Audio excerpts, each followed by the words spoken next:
Hi everyone, welcome back to the channel. Hope you're doing well. Good to see everyone and happy Women's History Month. It's been a little bit, I haven't recorded in a bit, but the last few weeks have been honestly quite wonderful. It's been really fantastic, and yeah, I haven't recorded in a little bit, so I wanted to hop on camera, talk a little bit about the books that I've been reading, although to be honest I haven't read as much as I usually do. It's been a pretty slow month for reading, but it's been good, it's been productive, and a few pickups, so I just wanted to walk through some of those. And yeah, without further ado, let's get into it. So I thought I'd first start off with what I've been reading over the past few weeks, and that has been Angela Davis's Autobiography. So this was actually something I talked about in my last video, where I purchased a few of her books. I think I also have here Woman, Race, and Class, also Freedom is a Constant Struggle. So kind of slowly making my way through, and there was a comment that recommended starting with her autobiography because it gave like a really good foundation or a good framework to understand her as a person, to understand, the origins of her more political ideologies. And yeah, so far that's absolutely been true. So thank you so much for that recommendation. I think honestly, before you get into someone's political work, starting with an autobiography to really have like a broader understanding of who they are as a person and how they grew up, and how they what circumstances led them to form their like political ideas. I think that's such a great approach to engaging and interacting with I guess with more political works, which will be Woman, Race, and Class, and Freedom is a Constant Struggle. So yeah, honestly, it's been really good. So I think there's three main things that I really want to talk about. Again, I haven't finished the entire book, but these are just sort of initial impressions in the last few weeks that as I've been reading. I think so the three things are: one, seeing Angela Davis's evolution from when she's quite young. I think the book starts out when she's maybe like 5 or 6, into a political revolutionary, into someone who is an activist, into someone who eventually becomes associated with the Communist Party. So I think seeing that evolution and seeing the circumstances that led her to become, a revolutionary, someone who's so committed to political activism, that's like the first thing that I think has probably been the most interesting for me to observe, because obviously I'm comparing and contrasting it with my own experience. I mean, I would say that I'm politically engaged, but I wouldn't say that I'm, I wouldn't consider myself to be a revolutionary. So thinking about the circumstances, obviously the era that she's growing up in the 1940s, 50s, and 60s, and comparing that to my time now, I think I'm seeing a lot of, I'm seeing a lot, how do I say this? So her trajectory, I think, makes a lot of sense.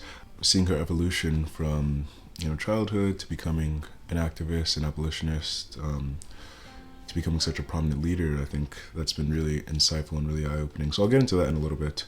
The second thing that I think has been super interesting is that she starts off the autobiography. So I think this is maybe the 4th edition, because she wrote this when she was 28, and when she was 28, I don't know, like mid 1970s, 1975, around then.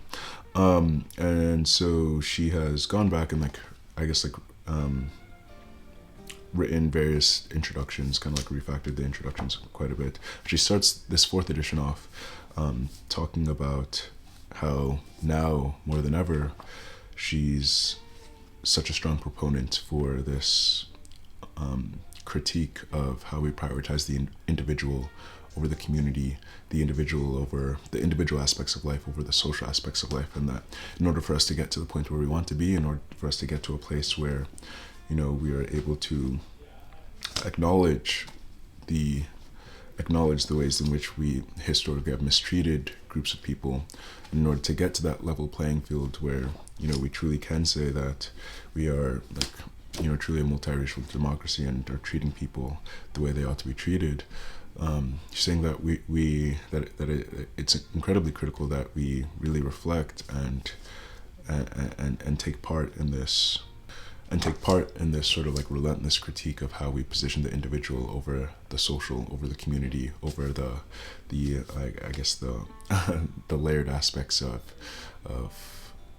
the layered aspects of community that actually bring us together as society. So that's not only the home, but at the school level, at the district level, at the state level, at the country level, prioritizing the way we're seeing ourselves as a collective, rather than just as, you know, individuals who are in this race to try and compete.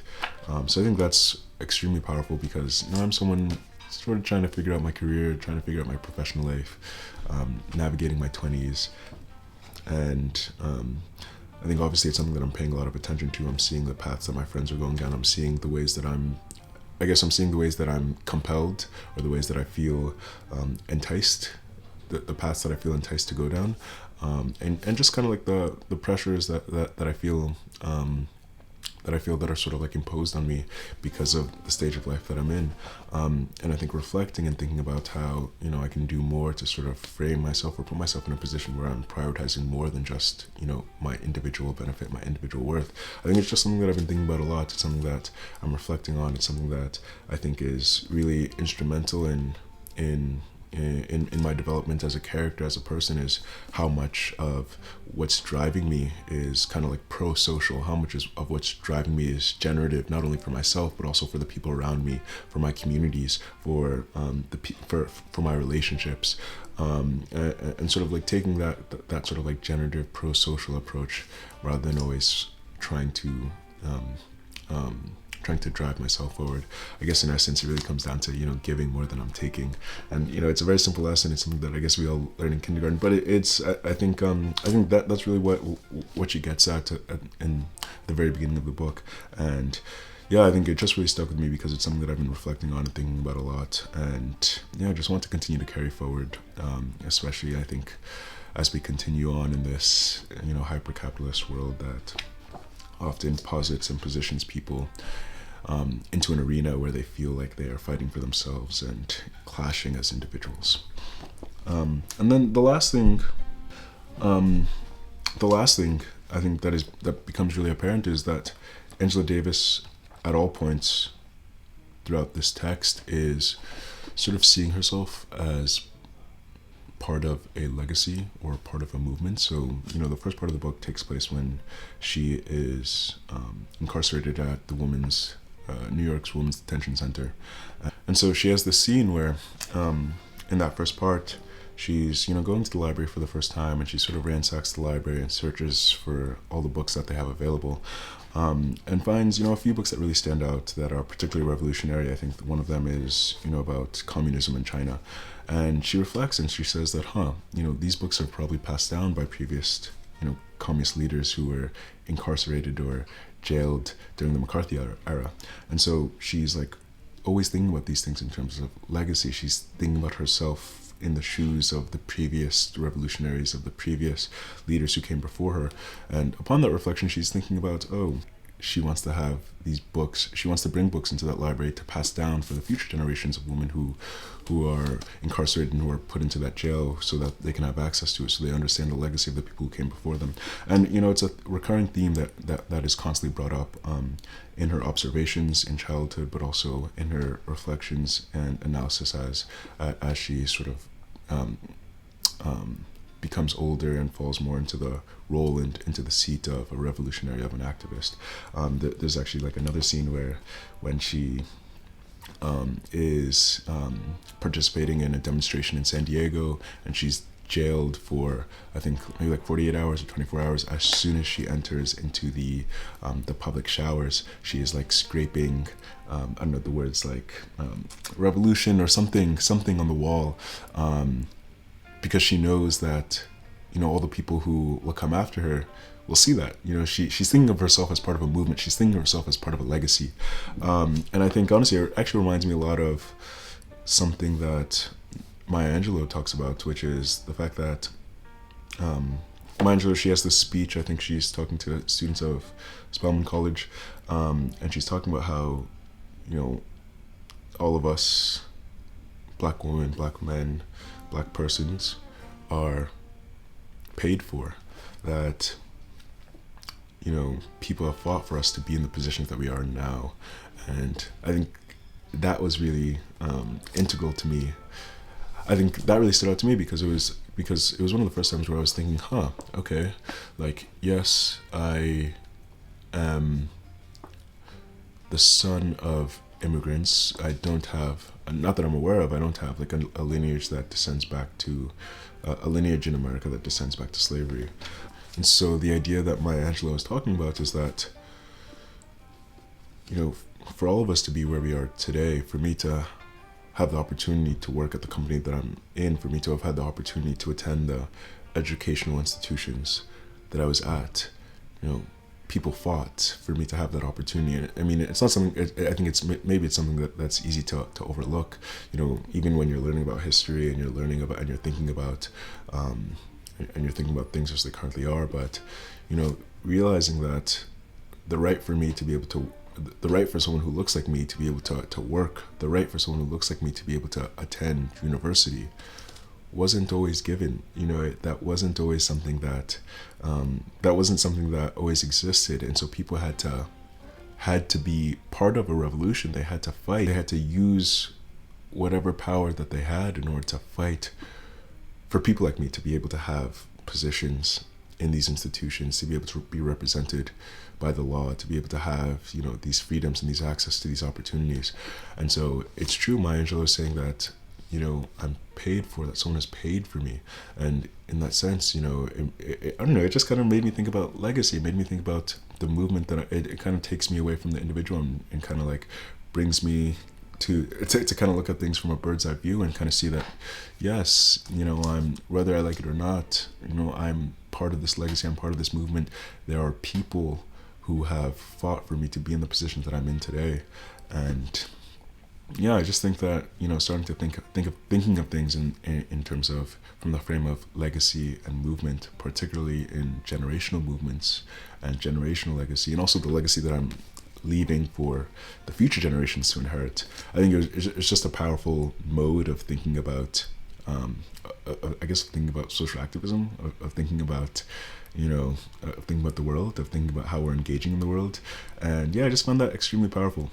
I found it extremely powerful. And yeah, I've just really been enjoying it. And yeah, so I still have about half of the book left. And I think when I finish it, maybe I'll do a longer video, kind of like the one I did for Ocean Vuong's On Earth We're Briefly Gorgeous. Actually, side note, I actually saw him in person the other day. I was in New York and went to a poetry reading and got to hear him live, which was a fantastic experience. And yeah, I'm so grateful that I got to see that. But yeah, so I think I'll do a longer video once I finish this one. But yeah, those are sort of my rambly comments on on Angela Davis's autobiography. Very much enjoying it so far. Okay, so super quickly, I think I'll just talk about some of the other books that I picked up. So I picked up two. One is The Left Hand of Darkness by Ursula K. Le Guin. Hopefully I'm pronouncing that correctly. So I first engaged with Le Guin when I read A Wizard of Earthsea. So for those who don't know, she's I guess like one of the foundational authors in the genre of sci-fi, and I think she's mainly known for her works and her pieces of literature that often have just strong themes of social activism and are encouraging readers to just like engage in things in new and novel ways. And so she uses sci-fi as a medium to engage readers critically, I guess is kind of how I would say. So, for example, in The Wizard of Earthsea, it was a dark-skinned protagonist. You know, he's unlike a lot of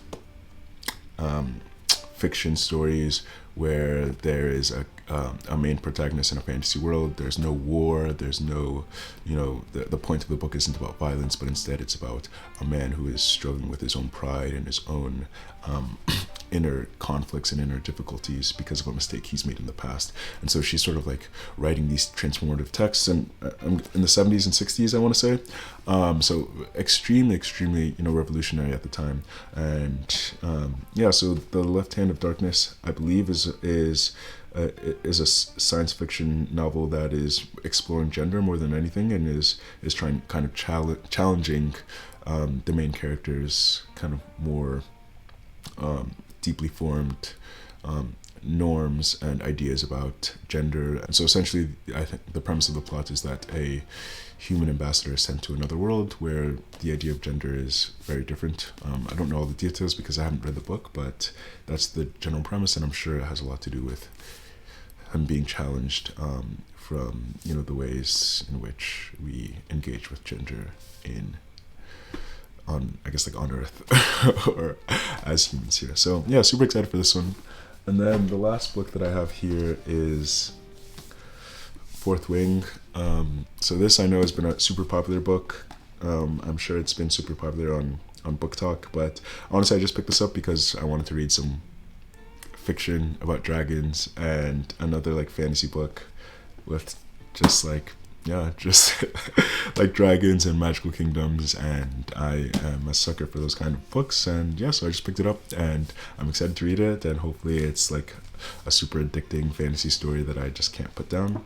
I'm not sure exactly when I'll get to it, but maybe I'll try and read it in tandem with Angela Davis's autobiography. But honestly, I think I need to save this one because I think it'll be like, it's like eating junk food. Well, not necessarily, but it's like something that I think will be like really addictive, and maybe won't push me as much intellectually.